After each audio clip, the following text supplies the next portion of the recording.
Welcome and congratulations for being invited to apply to be a member of the National Junior Honor Society for Virginia Virtual Academy. We wanted to talk to you a little bit today about what it means to be a member and what the expectations generally are. So, NJHS represents excellence in our community and for our school. We have a strong academic record, our members serve as role models, and all of them represent these four qualities: scholarship, service, leadership, character, and citizenship. So let's talk about what that looks like. So the first requirement is a GPA. All students in NJHS must maintain a grade point average of 3.5 or above. The second requirement is meeting attendance. We generally have about one meeting per month, and the expectation is that all members attend those monthly meetings. If a member is unable to attend, then that individual would need to reach out to one of the NJHS sponsors so we can kind of figure out a way for you to make up that meeting attendance. But it is important to come because that is where we talk about our service projects and the community service you're doing on your own, and just generally kind of share new business. It's just a great chance to see each other and spend time together.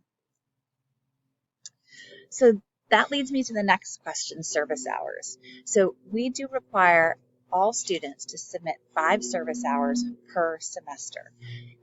This should be something that genuinely benefits the community. Okay, it should not be something that you already do as part of a family. So this isn't taking out the trash or raking your yard. It should be something that you do beyond those normal everyday expectations. You can complete it as part of an organization, like I know a lot of the students are involved with Scouts or with a church group, or you can do it on your own. Some students have come up with some really interesting ones that they've created themselves.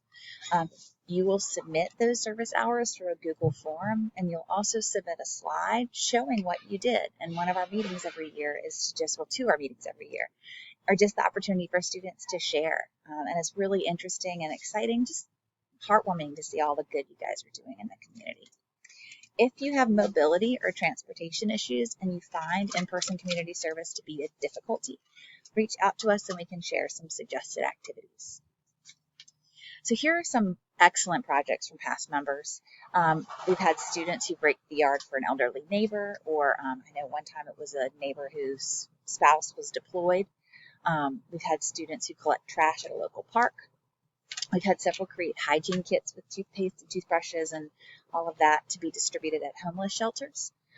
We've had several students who clean up a local mosque or their church after services. We've had a few students who volunteered at a public library, shelving books, checking things in and out. Some have assembled holiday care packages for children in need.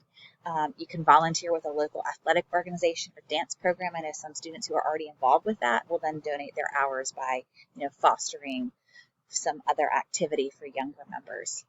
Or you can babysit or watch a neighbor's house or pets for free. Okay, so you're doing them that community service. Lastly, we do have a service project every year.